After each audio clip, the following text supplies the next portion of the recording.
Namamaga po! Sa video na ito na kumakalat sa social media, kinikwento ng isang kababayan nating OFW ang ginagawang pananakit ng isang lalaking kamag-anak daw ng kanyang amo sa Iraq. Pinagsasakal ako, tsaka sinuntok ako ng sinuntok. Inapos ako na inapos na yung stepping. Maya-maya pa ay ito na ang eksena. Lumapit ang lalaki sa OFW at pinaghampas siya ng hawak na carpet. Pagkatapos ay sinabunutan at sinaktan ng OFW. Isang kasamahan naman nilang lalaki ang umawat sa Iraqi. Kita niyo! Sa dulo ng video habang umiiyak ang biktima, tila sumenyas pa na nagbabanta ang lalaki.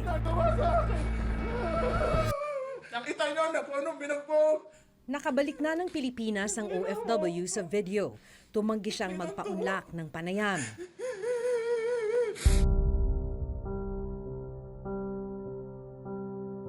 Ganito rin ang sinapit ng isa pang OFW sa Jordan.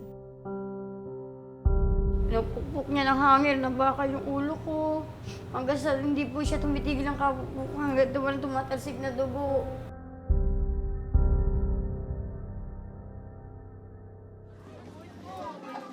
Sa loob ng kanilang maliit na barong-barong sa Pasig City, dama pa rin ng 43 taong gulang na si Aling Victoria Perda Gorda ang bakas ng mahigit isang taong pagmamalupit na kanyang sinapit sa kamay ng kanyang babaeng amo sa Jordan. Namamaga pa ang ilang sugat sa kanyang likuran. Puno rin ng peklat ang kanyang buong katawan.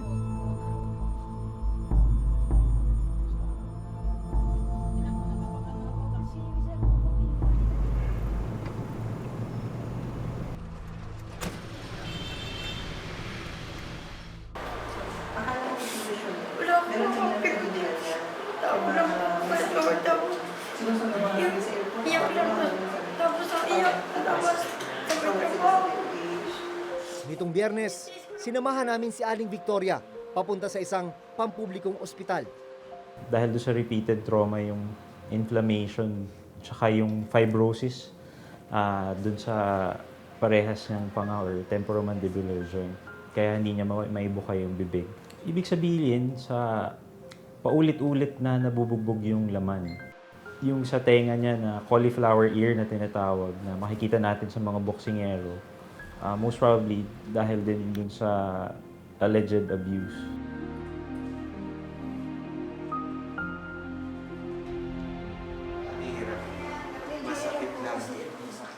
Sa tindi ng kanyang sinapit, kinailangan ng i-admit sa ospital si Aling Victoria.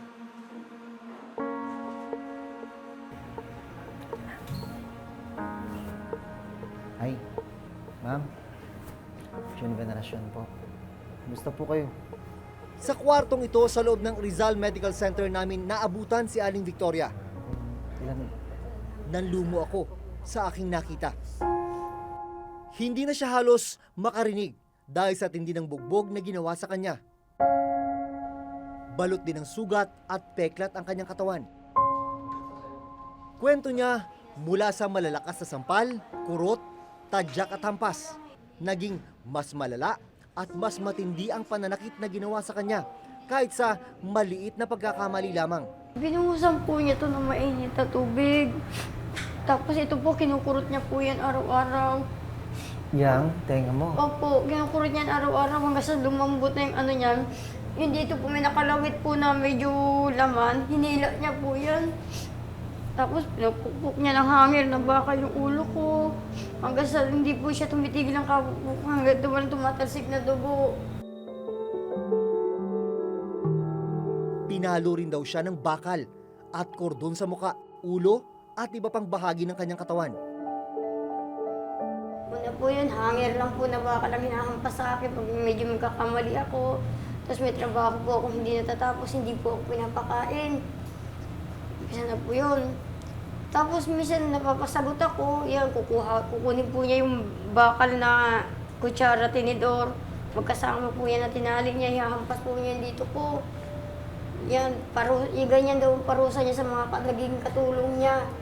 Pinasabi niya sa akin. So hindi naman po ako makapalag. Ayaw ko po lumaban kasi lumabang ka mas patayin ka, maglumaban ka. Eh, tiniis ko na lang po lahat. Titigil lang daw ang kanyang among babae sa pananakit tuwing nakikita na niyang dumudugo ang kanyang mga sugat. Papaliguin niyo po ako ng malamig na tubig, as in, ang lamig-lamig. Tapos nung po noon, tapos ka maligo, yun, hahampasin ka ng bakal. So, malambot na po yung mga ano ng katawan mo. Hindi po tumitigil ang kahampasan hanggat po walang nakikita ng ano man pula sa sahig niya. Dugo? Opo, sir. Kailangan- Ayun, sir, oo. Ayan. Pag-angat po niya ng bakal, may laman po yan na lumalabas. Ang lalalim po ng mga yan. Tinitiis ko lang po yan. Sabi ko ba naman, okay lang yan, basta pauwi lang nila ako ng buhay. Kahit ano man ang dami sa katawan ko, basta buhay lang ako. Uwi sa pamilya ko. Hindi raw malilimutan ni Aling Victoria ang huling beses na pinagmalupitan siya ng babaeng amo. Dahil habang sinasaktan siya sa loob ng banyo, tuluyan siyang nawala ng malay. Pinakahuling bugbog sa akin ng amo ko, doon ako nag-shutdown. Talagang hindi ko na talaga kaya, hindi na kinaya ng katawan ko yung talagang binigay niya siguro niya rin yung todo niya sa paggulpi sa akin. Doon po ako nag-shutdown. Iniwan niya po ako na parang patay na aso sa lapag ng kwarto ko. Buti na lang po yung amo ko lalaki maagang umuwi. So yung po naglinis ng kwarto ko, nilinis po yung mga sugat ko.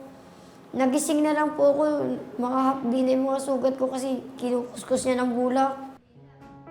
Dahil sa takot, hindi nagawang makapagsumbong ni Aling Victoria sa mga otoridad o konsulado ng Pilipinas sa Jordan. Hindi ako matawag. Hindi ako makasumbong sa mga Pilipina doon sa baba kasi pinagbabawalan po din akong kausapin yung mga Pilipina sa baba. Magtatapon po ako ng basura, sinusundan pa po ako nila. Paano ako makatakas? Hindi rin po ako makatakas kasi po, sabi sa akin ng babae, pag tumakas daw po ako, pagbibintang kanila ako nagnakaw. Sabi niya sa akin. So, inihintay ko na lang kung ano maging buhay ko doon sa bahay na yun. Ito yung litrato ni Victoria nung bago siya umalis, 2015. Tapos, ayun na siya ngayon. Isang malusog at masiglang Victoria, malayong malayo sa inabutan namin ngayon. Ang kanyang among lalaki raw ang nag-ayos ng kanyang mga papeles para makauwi sa Pilipinas. January 3 ng taong kasalukuyan, tuluyang nakabalik ng bansa si Aling Victoria.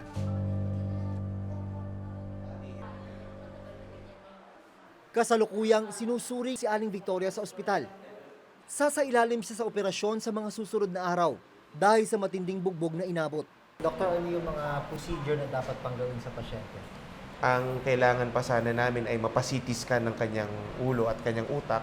At the same time, may MRI ang kanyang baba. Ang kanyang baba kasi di niya talaga mabuksan hanggang Exactly, ngayon. oo, hirap na hirap siya. Hirap na hirap siyang buksan ng kanyang baba. So, naka-schedule naman yun by tomorrow.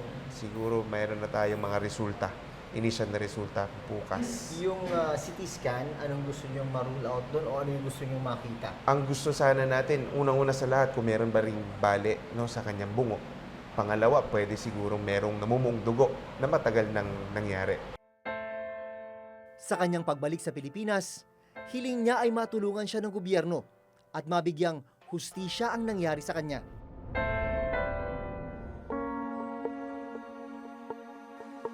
Dalawang araw bago na-admit sa ospital si Aling Victoria, pinuntahan siya ng ilang opisyal ng Overseas Workers Welfare Administration o OWA. Siya'y dinalaw ng aming OWA National Capital Region Office at binigyan siya ng ayuda. Merong medical assistance na binigay sa kanya. Siya ngayon ay nagpapagamot sa isang ospital sa Pasig.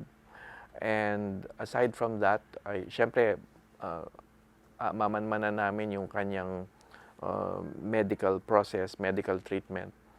And aside from that, bibigyan din namin siya ng pangkabuhayan.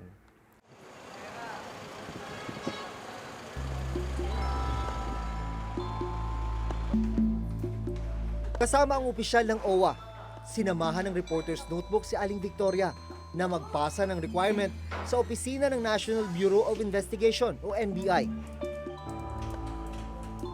Kailangan ng mga ito para sa ihahain na reklamo laban sa nang-abuso kay Victoria. Doon sa kaso na nais niyang isampa o habulin sa kanyang employer, sa kanyang recruitment agency, tutulong din kami doon. Doon sa employer niya na nasa Jordan, tutulungan namin siya through the DFA na makapagsampa ng kaso. Malamang kailangan siyang bumalik sa Jordan para magtestigo. Kami tutulong din sa kanya sa pamasahe niyang pabalik kung kailangan niyang magtestigo doon sa korte o investigasyon sa Jordan. Nakuna ng video ng isang OFW sa Saudi Arabia ang pang-aabuso sa kanya ng kanyang among lalaki.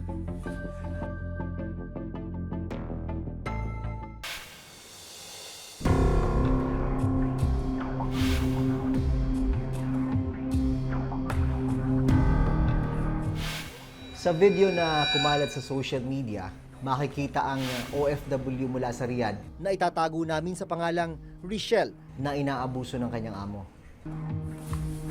Makikita ang ipinatong niya ang kamera sa isang tagong lagayan.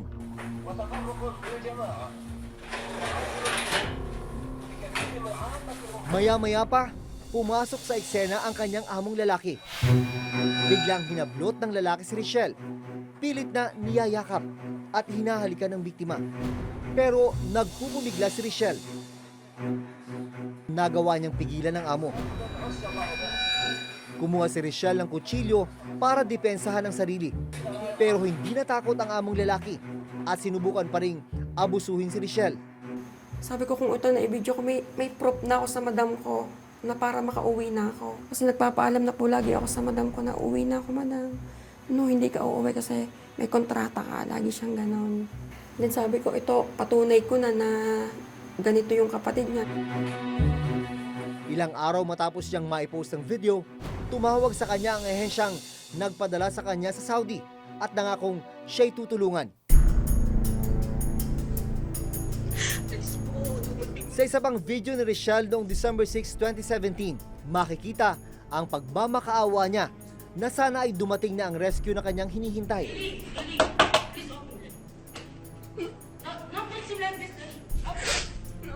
Maririnig din sa video na pinapalabas din siya ng kanyang mga amo. No, I'm waiting that somebody rescue me. Nagkulong na po ako sa kwarto. Sa takot ko nga po sa amo ko kasi nalaman na nga nila yung video. Di nung time pong ayun na nakakayos rin naman po yung asawa ko, yung mga pinsan ko na inaano po ako sa agency. December 8, 2017, sa tulong ng kanyang recruitment agency, nakabalik na ng Pilipinas si Richelle.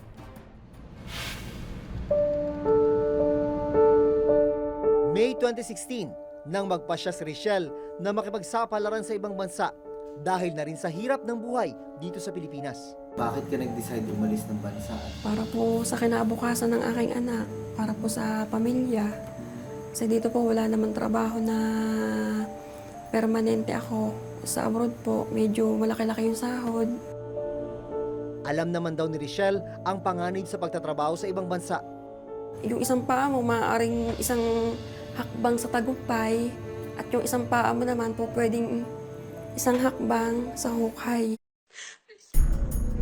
Sa tala ng OWA noong 2017, aabot sa 2,167 na kaso ng pang-aabuso sa OFW ang naitala. Ito ang mga kaso ng maltreatment na may 1,867 na kaso, 217 na kaso ng sexual abuse at harassment, at 83 naman ang kaso ng panggagahasa sa OFW. Kailangang matiyak daw na maayos ang dadatnang trabaho roon ng ating mga kababayang nakikipagsapalaran upang matiyak na hindi sila mapunta sa mapang-abusong employer. Dapat ay masiguro ring may malalapitan ang sinumang OFW na nakakaranas ng pang-aabuso. There has to be a way para matiyak natin yung kakayahan ng foreign employers. And siguro, may way din dapat na yung mga foreign recruitment agencies managot Dahil kumikita sila sa OFWs natin. Ang lalaki ng service fees na binabayad ng isang foreign employer, lalo na sa Middle East. Meron tayong mga welfare officers on the ground sa lahat ng lugar kung saan maraming OFW sa buong mundo. Mga 37 na lugar. Yung mga welfare officers natin, sila yung mata at tainga natin on the ground sa ibang bansa at sila ay pwedeng takbuhan. Kabilang ang sektor ng mga OFW sa mga pinangakuan ng Administrasyong Duterte na matulungan at matiyak na may maayos na kondisyon sa mga bansang kanilang pinagtatrabahuhan. Somebody rescue me. Meron din kaming mga ilang facilities kung saan pwede silang lumagi habang naghihintay sila ng kanilang plete o opportunity na makauwi sa kanilang home provinces. Bukod sa pisikal at sexual na pang-abuso, malaking hamon sa mga distressed OFW ay kung paano sila magsisimula pag-uwi dito sa Pilipinas. Problema, yung mga naaabuso, the moment na umuwi sila, parang huminto na dun eh. Hindi na siya nagpo-proceed to a legal case. Grabe rin kasi yung dala-dala nung naabuso. Ang daming umuuwi na merong invisible scars. Hindi natin nakikita, may manifestation, pero yung lalo na kung solo parent, lalo na kung nanay, madalas yung mga ganyan, tinitiis na lang nila eh.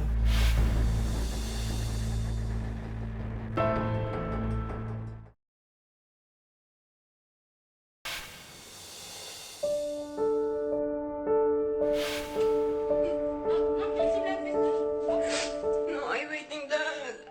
Somebody rescue me. Sa ngayon, nagtatrabaho na si Richelle sa isang factory sa Cavite. Pinipilit na bumangon sa kabila ng kanyang naging karanasan. Thankful pa rin po ako na ganun na lang yung nangyari sa akin. Kung sa problema po, parang ito lang ako. Pero yung mga iba po, is ganito. Kaya para po sa akin, maswerte pa rin po ako. Habang si Victoria, patuloy na nagpapagaling ngayon sa ospital. Hiling nila, hindi na mangyari sa iba ang kalupitang dinanas nila. Sabi ko, umalis ako para kailangan mo mabuhay kayo. Dito ganito ba yung buhay ko? Pagdating ko, sabi ko, huwag kayo mag-alala, mapapalakas din ako agad. Maghahanap din ako dito ng mga hanap buhay natin.